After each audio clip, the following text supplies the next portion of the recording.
There is fear today of Israel losing its hegemony.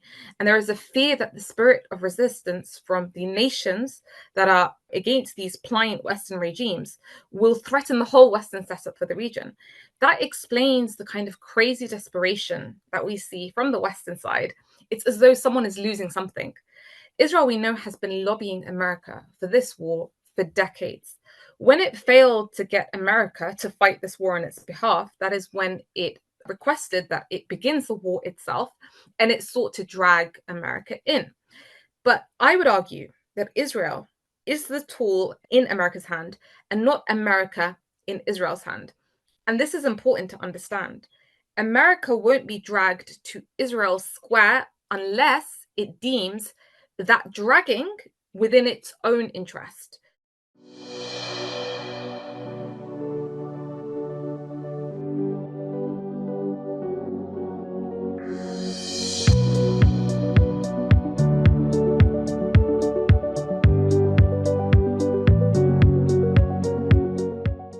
Hi, and welcome to the Global Majority for Peace podcast. I'm Ileana Chan, and my co-host is Fiona Edwards.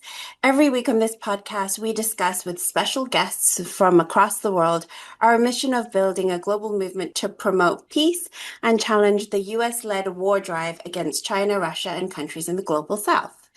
We'll be posting the first 30 minutes here on YouTube, and then you have the full episode on our Patreon for members to watch. So please become a patron on our Patreon. And also, it is available as a podcast on Saturdays on Spotify and Amazon Music, and Patreon, as well as a transcript. Well, today we're really excited to have an amazing guest join the Global Majority for Peace podcast, who is Batool Subeiti. Batool is an energy engineer and a political analyst based in London. Welcome to the show. Thank you so much for having me. I'm really excited for this conversation. Oh, awesome. Welcome to the show, Batool. We like to begin each interview on a more of a personal note so guests can get to know you. Could we start with you telling us about the origin of your politicization? Was there a particular incident that has led you to your worldview? Yes, absolutely. We live in a world with hegemony imposed by the superpowers of our day. That's clear for anyone who actually is interested in observing the world. I live in the UK, so I can't not be aware, for example, of the history of Britain as a unipolar power that colonized a fourth of the world under an empire in which the sun never set, it was said. That power was followed on by America, and we see that today. When it comes to West Asia, also known as the Middle East, again, this is quite a colonial term that describes the region in its relation from the West. I am originally from this region, so I'm South Lebanese from both of my parents. And as you would be aware, the Israeli occupation entity occupied Lebanon for 18 years, up until it was kicked out in 2000. It has tried to reoccupy Lebanon again last year in its all-out war to establish what Netanyahu openly called the quote-unquote new Middle East project that he wanted to actualize this region under Israeli hegemony in its totality.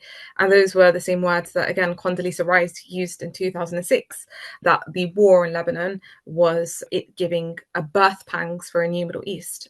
So this, what I like to call the wrong state of the Israeli occupation entity, is a neighboring entity. Only wrong and evil has come out of it. And in an unprecedented scale today, we're seeing all the human values that the world has ever known, from the UN Charter to the international laws that they're all based on. We're seeing them not only being trampled upon and unaccounted for, but we're seeing them being justified. So these real issues have become like deep scars for me. I mean, my own grandmother's house in Lebanon that I stay in every time I go down, it was bombed in 2006, then it was rebuilt, and then it was bombed again last year in the war. So this is the story of the majority of the Lebanese people that come from the south or come from the Dahir region that you'd hear. And in fact, today we see in Lebanon that they're trying to prevent reconstruction money and aid from going through to further suffocate and to punish its people. So that's just a reality of the world that we live in. Capitalism is the system of the international community, the capitalists in the global north, the billionaires are the ones that are shaping the policies at the expense of the suffering of the masses. This is the world we live in, split between North and South, East and West. Now it's the 99.9% versus the 0.1%. And we're seeing the rich get richer and the poor get poorer. And so when we understand these realities, it's really hard to not be politicized, which is why billions are spent in the first place on the mainstream media machine. It's to control that mass opinion. So there is a real censorship that is due to the fear of what will come out from the people's awareness.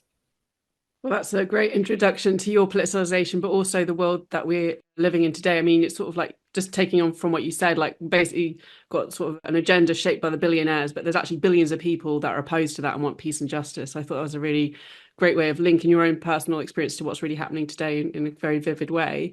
Just moving on to our next question.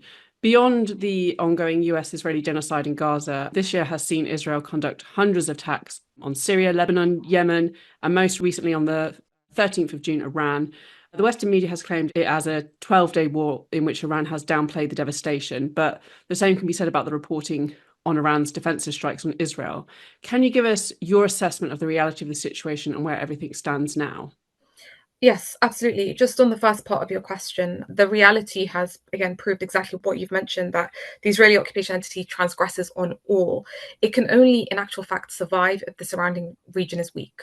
That is why it was so successful in its establishment in 1948 in the first place. And you've also brought the example of Syria. Since December, it's been under Giuliani and the HTS, formally designated as a terrorist group. This was an entity that was celebrated by Netanyahu, and they are very welcoming. So the HTS lot and Giuliani in power is very welcoming of normalizing relations with the Israeli occupation entity. But despite this, despite current Syria not showing any hostility towards Israel, we see that the occupation entity, Israel, did not hesitate to hit all of the Syrian government's military infrastructure and to occupy up to 3 times the landmass of Gaza in Syria. So that's in terms of Syria. That is not in bad terms with the Israeli occupation entity as it currently stands. And you mentioned Lebanon. As we currently see, there has been over 3,000 attacks since the declared ceasefire on the 27th of November, despite the Islamic resistance of Lebanon practicing restraint until this very moment. That is a part of its strategy of recuperating and building itself after the blows in September last year. But also, the Lebanese front doesn't want to tip the internal balance that is hostile because you have a very pro-Western government in power. And the resistance of Lebanon, quite frankly, is not the government. So that's how it's different to, for example, the Islamic Republic of Iran. And we know in Lebanon, it was the government that signed the ceasefire with the Israeli occupation entity. So the resistance really right now today in Lebanon is vindicating its position if it were to respond to any Israeli transgressions in the future. And we also have, the West Bank. The strategy today is shredding every last bit of Oslo. The occupation entity wants complete control over the West Bank, despite the PA, the Palestinian Authority in control, that really does its dirty bidding. And if we look at Gaza, we've seen over 600 days, nearly almost 2 years now, of everyday large massacres. Some reports were mentioning that even the Israeli planes ordered by Trump to fly back from Iran, the ammunition that it was carrying were all dropped in Gaza. This is the level of the killing machine that is crushing human life indiscriminately there, like it drinks water.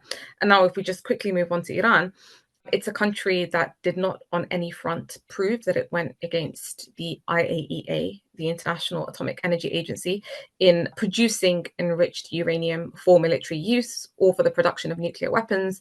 That was never proven. We know the fatwa of Ayatollah Sayyid Khamenei, the supreme leader, in prohibiting its production. We know Iran in 2015 was the signatory of the JCPOA. That Joint Comprehensive Plan of Action was something that Trump tore in 2018. So that was the negotiations to curb the enrichment to about 3.9%. And recently, Trump claimed that the goal was to halt all uranium enrichment in Iran for civilian purposes, that would be used for civilian purposes. And this is something that flagrantly goes against international law. But not only this, we know that without Trump's greenlighting, the aggression on Iran by the Israeli occupation entity would not have happened. So ultimately, the goal was to destabilize Iran in hopes of achieving regime change. And that would have been done through the assassination of Ayatollah Sayyid Ali Khamenei. This was ultimately what Israel had hoped for.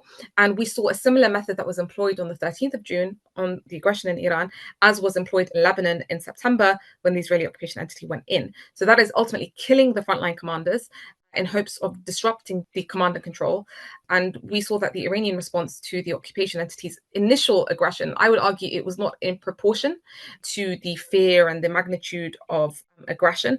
It was less than that aggression that Israel and America used, but it was still very lethal. So in terms of where we are now, when Trump says we destroyed and we crushed and we ended the nuclear project, because he said that a lot and he's used these kind of victory-laden terms, you know that there is a kind of message behind that. That is one that contradicts reality and carries a taste of defeat.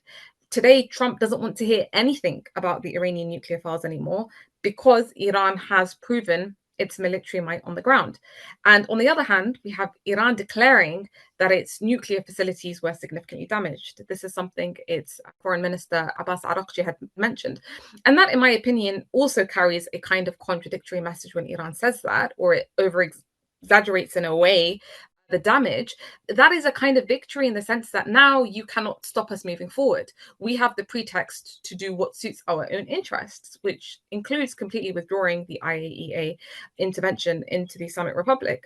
So America's statements today is reflecting a kind of incapacity. We're seeing a recurring failure from America's side where major goals are set, but they're not being achieved. We saw this in Yemen. Trump declared he would unleash hell, was the words that he used, to end the Yemeni challenge in the Red Sea. But after 7 weeks, we saw Trump actually going out and saying that we're declaring victory against the Yemenis without achieving any of the American goals.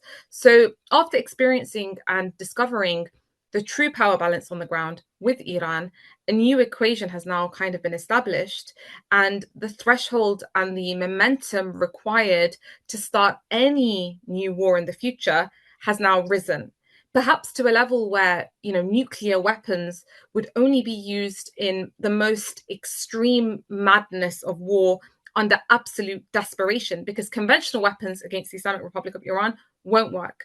So this new ceiling presents the West with immense challenges.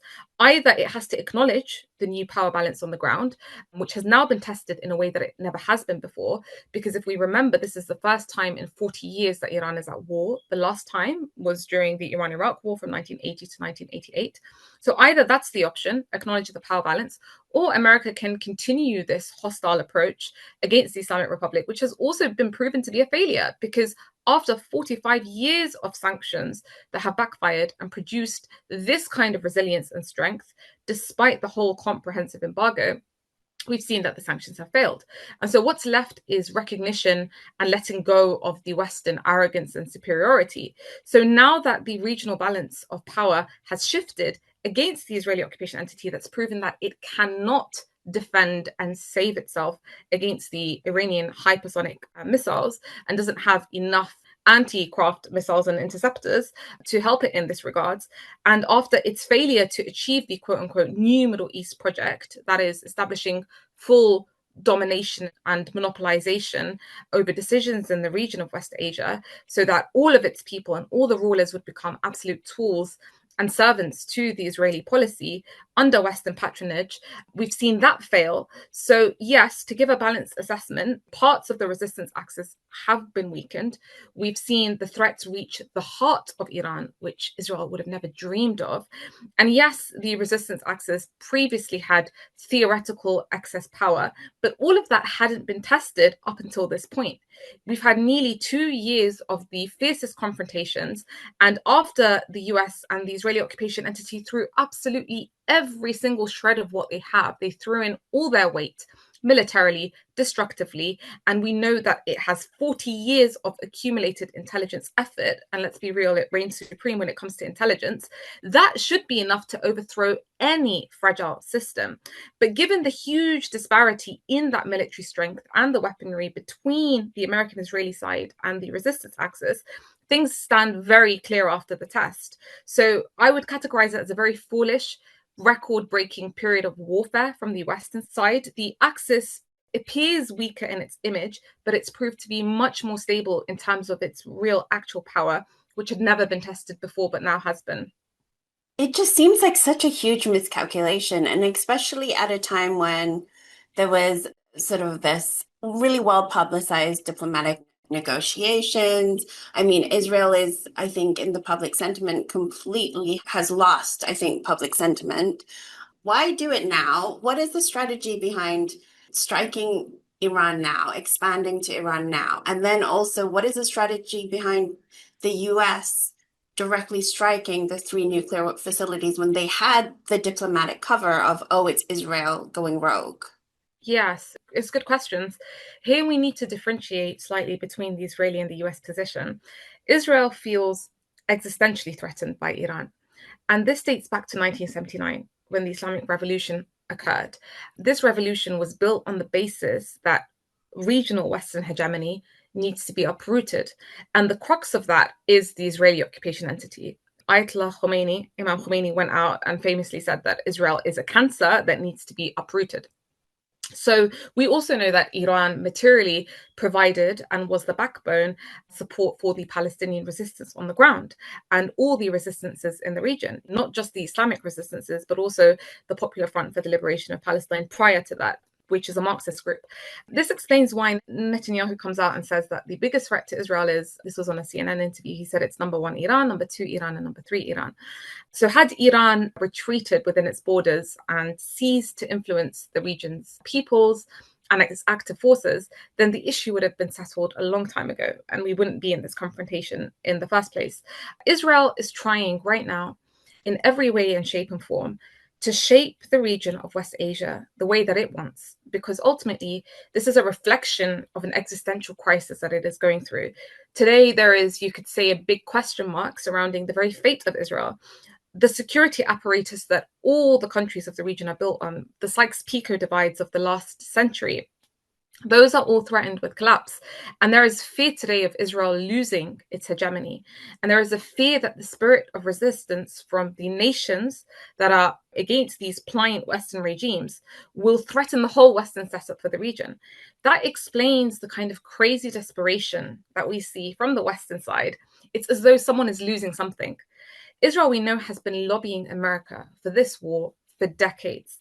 When it failed to get America to fight this war on its behalf, that is when it requested that it begins the war itself, and it sought to drag America in. But I would argue that Israel is the tool in America's hand and not America in Israel's hand. And this is important to understand. America won't be dragged to Israel's square unless it deems that dragging within its own interest. So the main goal over here is expanding Israel's size so that it becomes the main regional player within Trump's new regional vision, which is actually a stable region. Trump wants a stable region, acting as the main power. So Israel acts as the main power in the stable region on behalf of the West, and all of America's deals will be pushed through its economic plans. That's what the whole Abraham Accords was about. It was an integrated economic bloc in this region with the Israeli occupation entity at the core of that. And we know that Israel's size within 80% of historic Palestine that it occupied in 1948 is deemed not enough today to play this role, given its sheer and utter failure on the ground, which is why Trump came out in his election spree last year and he said that Israel is so thin it needs fattening up. But as we've been mentioning in this podcast, that this quote unquote new Middle East project, this dream, hasn't been actualized due to Israel's failures. So then one asks the question, why did America allow the green lighting of the Israeli attack on Iran if it's so lethal? Ultimately, we're seeing Israel being used as collateral over here. Like, it was Israel that was bearing the brunt. The only brunt that America bared was 6 missile strikes in the Al Adad base in Qatar, and some reports said also the Ain al Assad base in Iraq, but they had already evacuated all of their main assets. So it was the equivalent of, bombing a runaway, but it's still very symbolically strong that Iran would strike for the second time historically an American base in this region of strategic importance. No other entity or country ever dares to do that. That's tantamount to waging war in America. So America greenlit this Israeli attack on Iran because America itself is interested in measuring the response from Iran's side. Accordingly, they will shape the future of regional confrontations. If Iran's reaction proves decisive, this is in America's mind, then the hit will severely weaken Israel. And this could change the whole political regional landscape. And even American support for Israel in this case will shrink because Israel would have proved itself to be a complete drain, a complete financial drain on America without playing the functional role for which it was created. But on the other hand, if Iran practices restraint, if its response is weak, this gives an indication that the whole of the resistance axis is weak, and Israel in this would emerge much stronger. So America was interested in seeing the credibility of Iran in how it would respond, and it wanted to test that out. And as I mentioned, in all of that, Israel is basically the collateral because it was the one that was sustaining the damage. So really, if America cared about Israeli interests, would it allow it to bear the brunt to this degree? It's almost so suicidal and like shooting itself in the foot. But we know that America, in the first place, just because you mentioned the negotiation files, we know that it opened the negotiations for the nuclear file, not because it's so interested in the nuclear per se, but as Trump himself admitted, the ultimate goal is Iranian submission. That's the whole point. And we know that Iran did not submit in the peak of the negotiations to the what became the zero enrichment imposition by Trump.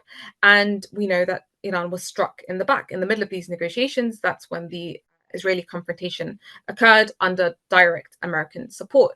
So from the Western side, America's using Israel as that collateral to test Iran's capabilities, bearing in mind America, even before Israel, wishes for the Islamic Republic system to fall. That's their ultimate dream. When they failed in this is when we saw America decided to get involved and it hit the 3 nuclear sites.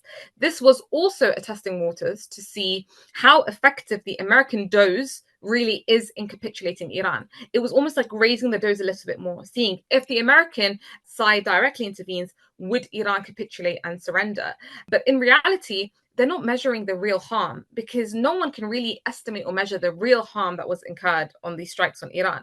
When Iran proved that it was willing to go all the way and then hit American assets, that's when they begged for a ceasefire. It was the American and Israeli side that begged for a ceasefire. Otherwise, Iran was happy to continue. And the Western side felt a kind of defeat in changing the system or the policies of the system within the Islamic Republic. They thought they can turn the people against the government. If we remember, that was the primary goal, it's regime change. But the people proved the complete opposite. They rallied behind the government. And so here, when we analyze the Israeli and the American position, we know America wanted a quick hit to succeed. Trump's temperament is one where he lacks patience.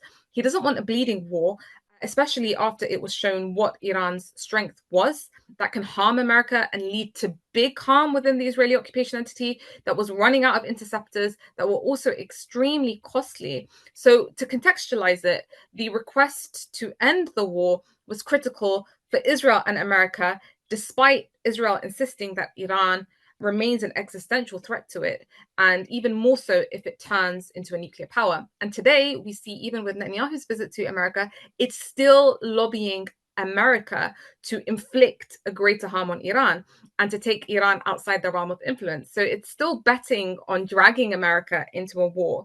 The policy of Iran and its influence that refuses Western imposition is something that they ultimately want to crush. That's the main objective behind all of this. Well, thank you for that very insightful analysis. And I think it's so important that what you're saying around the relationship between Israel and the United States, because there's so many progressive people that actually get it the wrong way around and think that Israel is controlling the United States and the West when it's actually, well, not controlling, but in the end of the day, when it comes down to the final analysis, the US is in charge, and it's, nothing's going to fundamentally happen unless the United States gives it its approval, basically. And that's just shown by how much military aid and economic support is given to Israel. So I think that was just so clearly put.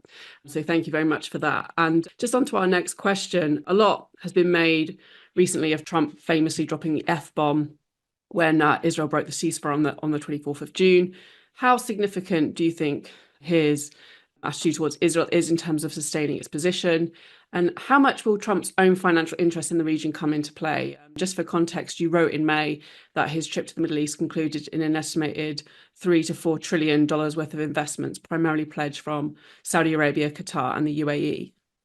Yes. So the intersection of interests between the Israeli occupation entity and Trump differs from the primary intersection that we see between the American deep state and the Israeli occupation entity, because it's important to acknowledge the difference between the American deep state's position and Trump in generally speaking. Trump, as you've mentioned, is a man of bargains and trade.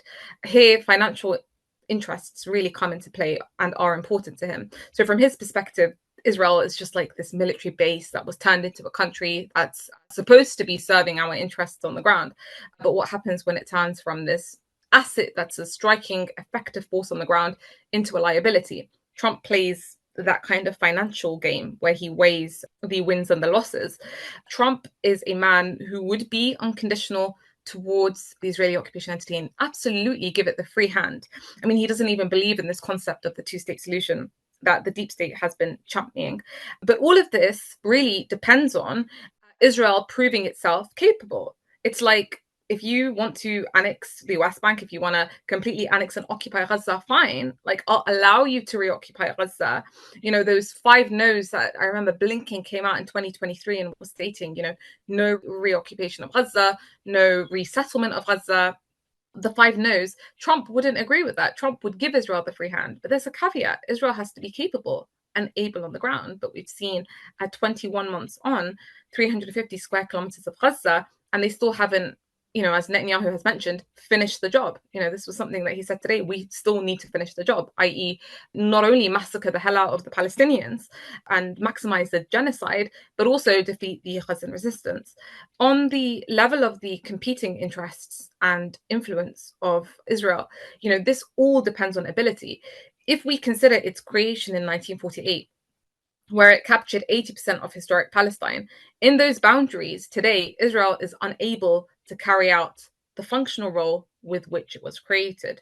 And that was to act as a striking stick on behalf of the Western superpower of the day. So that was previously Britain, and today that's America. And to ensure that the whole region of West Asia, this really important region, is completely pliant under the Western strategy.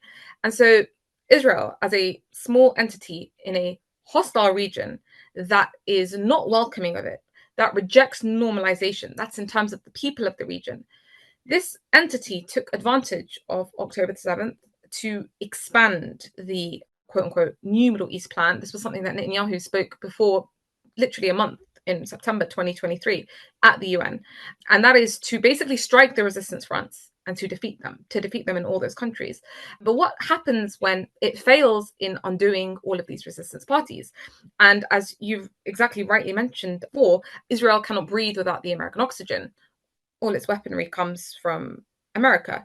America itself, we know, failed in Yemen after 7 weeks of its absolute bombing spree. And so here the power of Israel in playing a functional role has become limited because in the face of the real forces on the ground, it has been tried and tested and it's been a failure. And we know that it was created. It's not got inherent strength. It is the weakness of the surroundings that allowed it to establish itself, and for all those decades as well.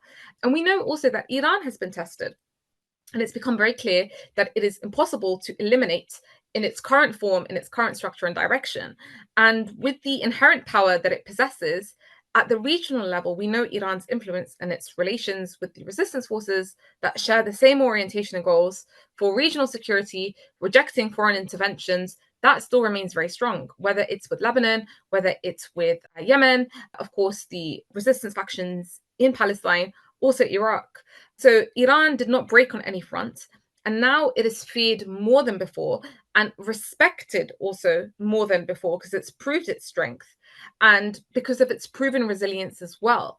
So now what remains is the true power that I would argue, if we give it time to rebuild itself during peacetime, the region will ultimately shift into a new phase, one in which the resistance forces have the upper hand and the final word, because the real forces on the ground inevitably end up imposing itself when we know maps get carved out of wars.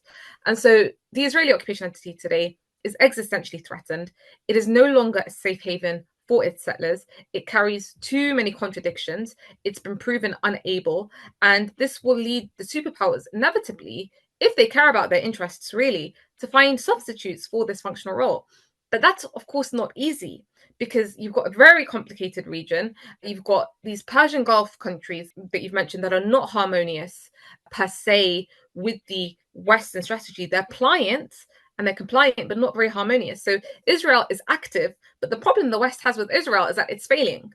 The other Arab regimes are just there for America to milk, especially someone like Trump. He'll come and he'll milk Saudi and he'll milk Qatar and the UAE, but they don't have the capacity per se to generate investments and to provide services to sit in place of the Israeli occupation entity. So here, ultimately, the critical question becomes, can Israel and behind it the US adapt to and deal with this new reality that's not in their favor? I don't think they will be able to tolerate it for very long. Out of recklessness and impatience to impose their exclusive will in the region, these foolish actions may lead to another confrontation. That's something that we cannot rule out. They will test the waters and try to enter into a confrontation gradually, like they're doing in Lebanon. And this might lead at the level of dealings with the Islamic Republic, because the Islamic Republic of Iran is no Lebanon, to a much larger confrontation. So something unforeseen by the US and the Israeli occupation entity might occur due to Israel's inability to endure this kind of confrontation. As I mentioned, Israel today is existentially threatened. And this could ultimately lead to its very demise, because Iran has emerged much stronger and it must boldly present its vision for the region in all its components of the resistance, and it has proven to do so. Thank you for that. Can we actually speak a little bit more about Lebanon? You mentioned that you're Lebanese, right? Of course, mainstream media has somewhat turned away from covering Lebanon, although the recent US-Israeli attacks just last week show that it's still very much one of the main targets of this US-Israeli hegemony in the region. You've actually spoken about it a little bit, but can you sort of break down the links and how Lebanon's position in the wider war, and how does it all link up? Yes, absolutely. Lebanon is a core front. The spirit of resistance against Israeli hegemony is very strong. When the Palestinian resistance was quite weak, the Lebanese resistance was a beacon, was an example of legendary victory, not only in 2000, but also after 2006, with the Israeli failure to reoccupy Lebanon. It has accumulated power for a long time now. After 2006, it made use of the situation. It built its military, its political, its social power in different arenas to the benefit of the resistance and its people that it houses. The Lebanese resistance continued expanding until it became a striking force where 1,000 considerations were taken from the Israeli and the American side before striking Lebanon. And so the ground invasions and transgressions in 2006 that led to the UN resolution of 1701, which the occupation entity continues to break. It still occupies the Shab'a farms, for example, and 5 points along the Lebanese border. Despite the power that it has, the Islamic resistance of Lebanon wasn't the initiator or the one who went on the offensive. On October the 8th, it entered as a supporting front into this war to ultimately bring it to an end. So the Islamic resistance of Lebanon said that we will enter this war to help the Ghazan factions up until Israel ceases its aggression. So this represented a very significant pressure card for around 11 months. This continued until September 2024. This supporting front achieved its goals that no other resistance could have dreamed of. So instead of, for example, the Israeli occupation entity creating a buffer zone within Lebanon to push the resistance back, the opposite happened. You had a buffer zone that is now inside the Israeli occupation entity. You had tens of thousands of settlers that are displaced in what was the effective paralyzation of the north. And then you had the open war with Lebanon in September. And despite the killing of its secretary general, despite the pager attacks, despite the deep Israeli infiltration into the party's communication systems, that is now very clear, still this new Middle East project that Netanyahu dreamed of failed. Israel wasn't able to advance beyond 5 kilometers from the borders. Israel was the one that was forced to call for a ceasefire on the 27th of November, and to compensate for its losses in Lebanon, it went into Syria. And Lebanon today stands as an obstacle in the face of this quote-unquote new Middle East project, despite the fact that we have a pro-Western government in power. So this most recent war with Lebanon has really showed the points of strength and weaknesses for both parties, both sides. Israel reigns supreme when it comes to intelligence, when it comes to the power of destructive and its destructive force, and there is no parity here with the resistance. No one can claim that's the case. So moving forward, the resistance will focus less on employing methods that invite Israel to use mass destruction. It will seek to avoid that by all means. And currently we see that the resistance is in a stage of restraint. And it will also avoid all existing methods, very logically speaking, that its enemy can trace it. So through their intelligence, because we know that Israel managed to get their hands on the first and the second line commanders during the 18 months, meaning, that they know the locations and the bases, etc. So when we read in the media today, so for example, we look at mainstream media, we look at Lebanese media, it speaks about how the weapons of the resistance and its bases are being handed over to the state. But it's important to mention that those bases that they're talking about, they're abandoned anyways because they're exposed, because they're traceable. So it's not the case of the resistance, conceding to the state today, to the Lebanese government. It's a reality on the ground. So these would be perceived as, if you will, symbolic victories. But in the balance of things, this is as far as the West can really go. Other territory of the resistance is unknown to it. Its real capabilities under the ground is unknown. So it cannot put its hands on it and therefore seek its dismantlement. So it's important that we don't take these media statements seriously, because the structure to build the new forms of resistance adapting to the new situation is already there. This is something that's echoed by the current Secretary General of the Resistance. But any bases or weapons out on the open are openly redundant anyways. And so truthfully, no one can claim to know how the resistance is transforming, but it's certainly a big transformation with all those lessons incorporated. And the Lebanese state knows very well that it cannot implement any of the agreement's provisions without Western pressure. So this is the provisions for Israel to withdraw from those 5 points in the South. This pressure will particularly come from America. Only that will get Israel to withdraw. But this pressure, we're seeing it absent. We're seeing that Israel continues to occupy these 5 points because the ultimate goal is to weaken the resistance. The ultimate goal is to disarm it and to concentrate decision-making at the hands of the Lebanese state that is anyways acting within Western demands. So, for example, reconstruction within Lebanon today will need to find its way somehow through the black market, because they've halted that reconstruction within Lebanon to apply pressure on the people. That's always the method they use, sanctions and, imposing that kind of embargo on the everyday people. And so then it becomes a question of the resistance imposing a reality that would then force America to pressure Israel. Some people ask that question of, why is the resistance not responding to Israeli transgressions? In reality, the Lebanese resistance is fully aware, but it's acting with great caution, because there's also internal sensitivities. There's many enemies that surround it, not just in terms of its external Israel, but within internally. And so it's in a phase where it's practicing, if you will, strategic patience.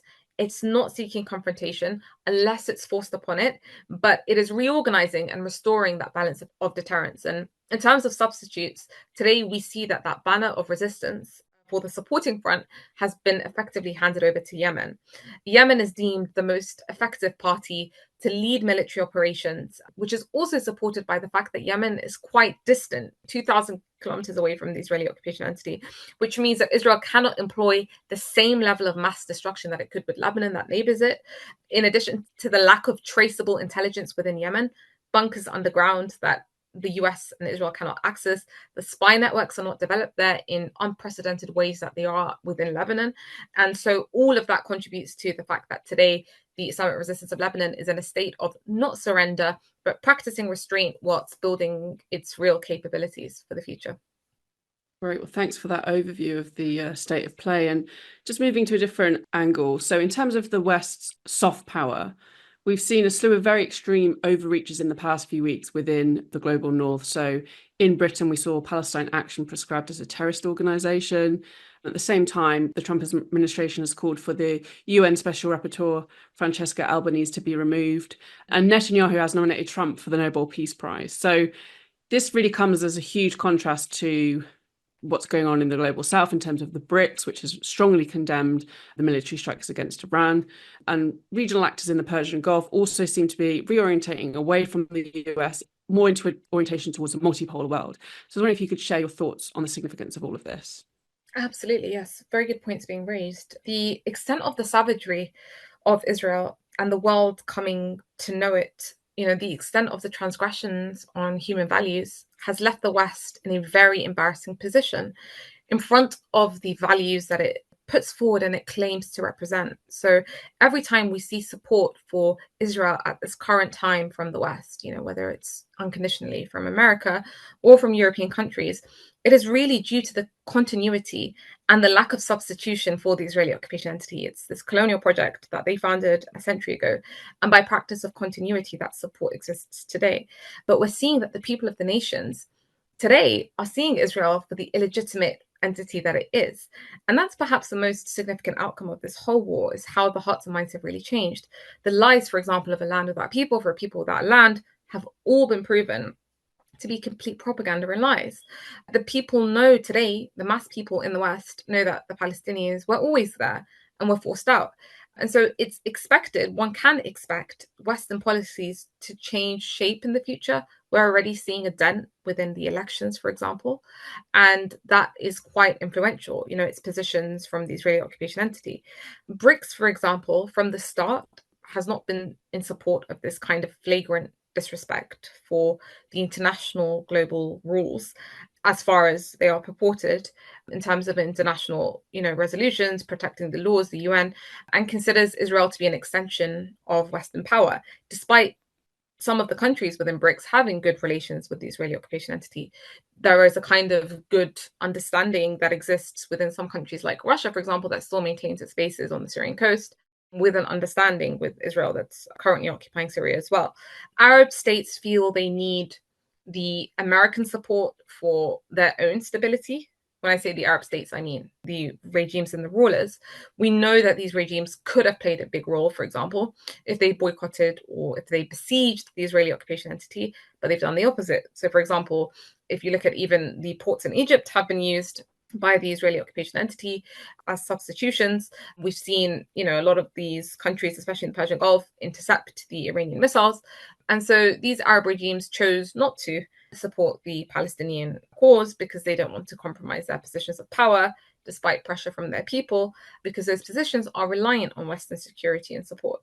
So the level of genocide, though, has let even countries like Saudi, and we know Saudi was on the cusp of normalization with the Israeli occupation entity prior to October the 7th. Countries like that are coming out and are condemning Israel. We're seeing this kind of condemnation in the open because we're seeing the mass Arab and Muslim populations completely reject this entity and they don't accept it. And Saudi is also very openly saying, we can't talk about normalization until not only the war ends in Gaza, but also this two-state solution is adopted and the Palestinian recognition of statehood. So even the allies of the West feel very embarrassed in this situation. So despite these countries supporting Israel, these countries in the Persian Gulf, they can't announce that support openly. And so what we see now in support of the Israeli occupation entity, when wars end and the boundaries of the powers of each front show, the formula will change. The formula will change based on what suits the real power balance on the ground. That's how politics works. Politics runs on power and ability, and politics is not a charity, and the weak has no place in the world of politics. If you just look at how someone like Trump treated Zelensky, it's like, you are a failure. We've given you all this money, but what have you achieved on the ground, practically speaking? The other camp, our enemy's camp, is only being emboldened through war and confrontation. It's no different as far as Israel is concerned. If we look at the contradiction in the society within Israel and its need for Western support, this will create out of Israel this kind of instability and create this thinking for finding substitutions for it, I would argue, even within the Western mind. So there's really a big question mark surrounding the fate of Israel moving forward. And we will see this more so once the war ends, which I think explains why someone like Netanyahu wants to continue prolonging the war. Because in a war, you're in a state of emergency, and the West is always going to be supporting this entity so it doesn't fall at the hands of the resistance. But post-war, when things calm and settle, and you really see the cracks within Israel and the contradictions that exist, that's when we'll find the West taking a more harsher stance. To expand further on the shifting geopolitical dynamics, what, in your opinion, is the significance of Iran's recent changeover from GPS to China's Beidou system, and reports that Iran is set to buy Chinese J-10C jets? Does this actually mean a shift towards a more multipolar world in terms of global South alignments? Yeah. So Iran for sure cannot rely on Western technology because it would be left exposed, because the West understands every nook and cranny of its own technology as it's the one that's produced it. So Iran by default would need alternative technologies if it was to really protect its skies from lethal hits. This war has shown the extent of Western penetration and how the Western camp continues to reign supreme in this. And so from the lessons in this war is that Iran needs to grow its defensive capabilities. That would put Iran in a much stronger position. The technology that you're mentioning, so for example, the J-10C jets, China proved this technology during the India-Pakistan confrontation showdown in May. We saw how Pakistan deployed Chinese-made fighter jets and air defense systems that led to around like 5 of India's most advanced and expensive aircraft actually getting shot down. So this kind of like took the world by surprise. Like this wasn't just a strike against India. This was kind of a hit towards the prestige of Western military technology. And we saw China's defense industry come into the global spotlight. Shares within Western defense companies were decreasing, and that's because the aircrafts weren't brought down by American F-16s. They weren't even brought down by Russian systems. They were down by Chinese weapons like the HQ-16s, the LY-80, the J-10C Chinese fighter jets that you've mentioned. And there were also reports by Bloomberg that confirmed that this was not just a retaliation against India, but this was a global showcase of Chinese military prowess, that you have around $25 million of Chinese-made jets neutralizing aircraft worth over $100 million.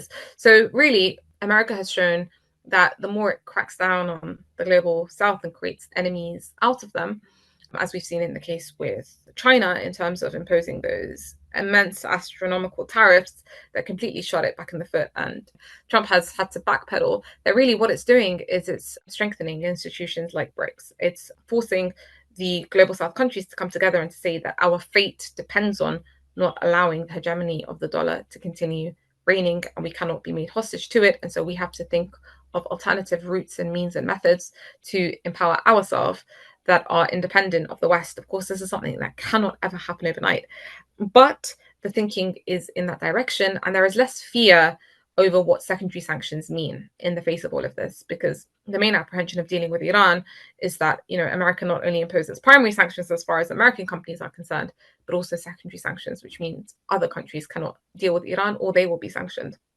But we're seeing a shift away from this. And we're seeing in terms of Iran's own capabilities and technologies, they really showed themselves during that 13-day showdown with the Israeli occupation entity in terms of the extent of their precisions and their ability to kind of intercept all of the layers of air defense, from the Iron Dome to the David Sling to Patriot to the THAAD systems, going through all of them, and then the hypersonic missile striking exactly where they needed to, and to be able to sustain that kind of confrontation for a long time whilst draining the interceptors on the Israeli side.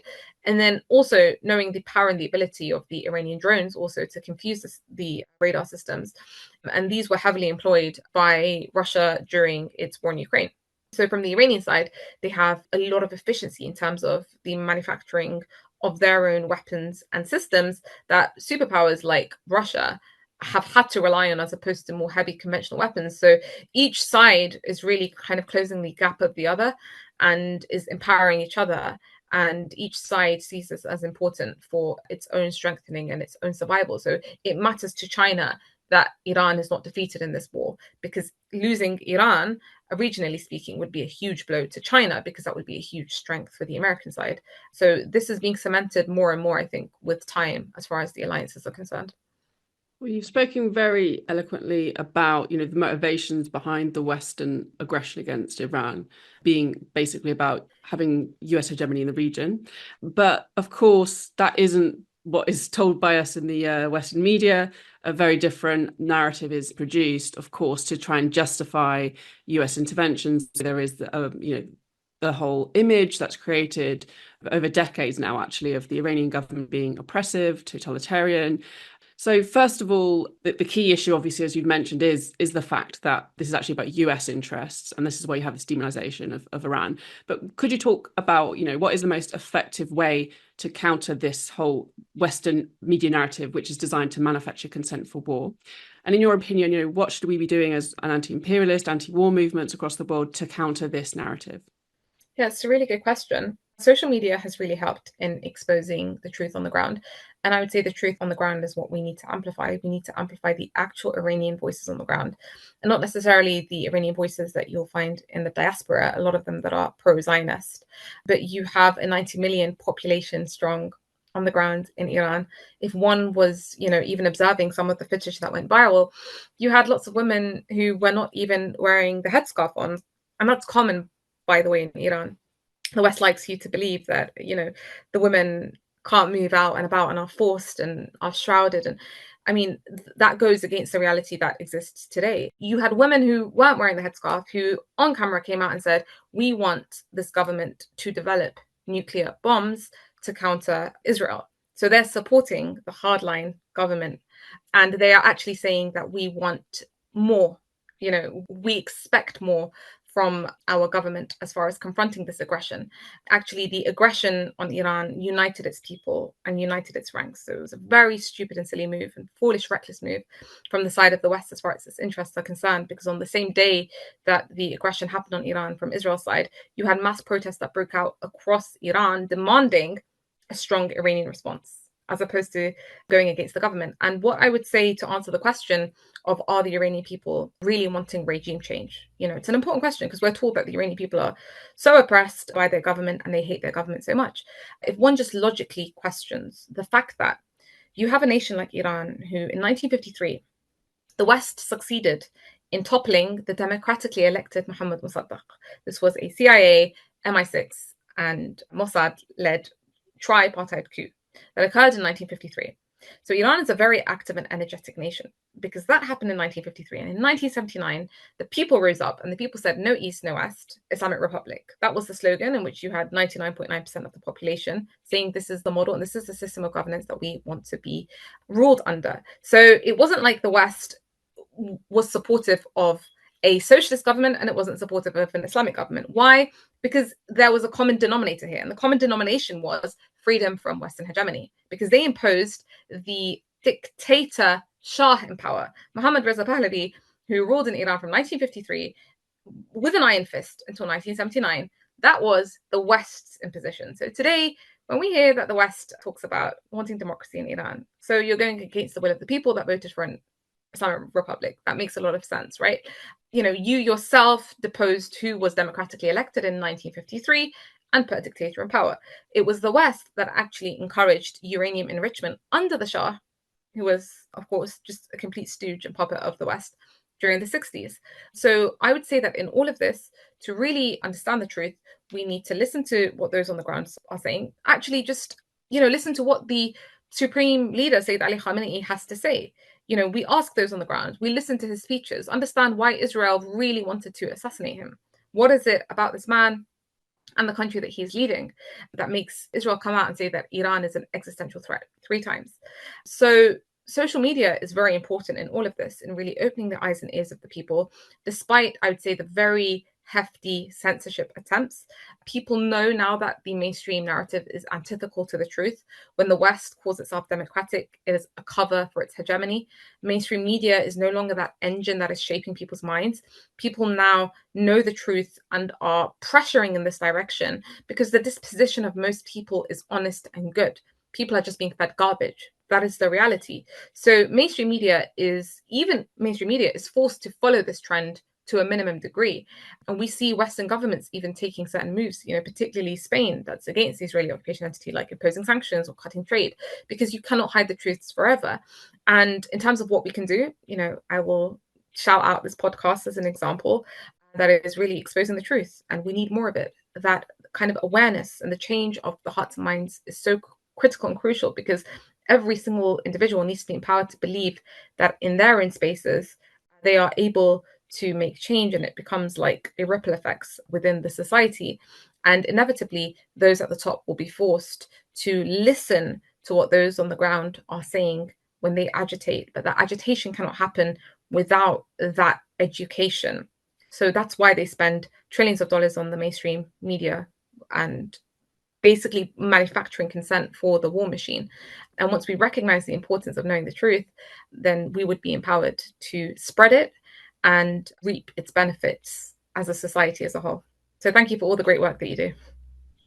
Oh, thank you so much. And just to pick up on one of the things you just said around what is the feature of Iran that is so intolerable to the West, and it's sort of not just Iran but other countries as well, that like Cuba, Venezuela, it's when you have governments that are pursuing an independent path. And obviously of those countries that I've just mentioned, there's different ideologies, there's different routes, but the key thing is that they want to have an independent society, independent foreign policy from the West, and that is seen as a threat to imperialist interests. So thanks so much for kind of breaking that down for our audience. Ileana, do you want to add anything?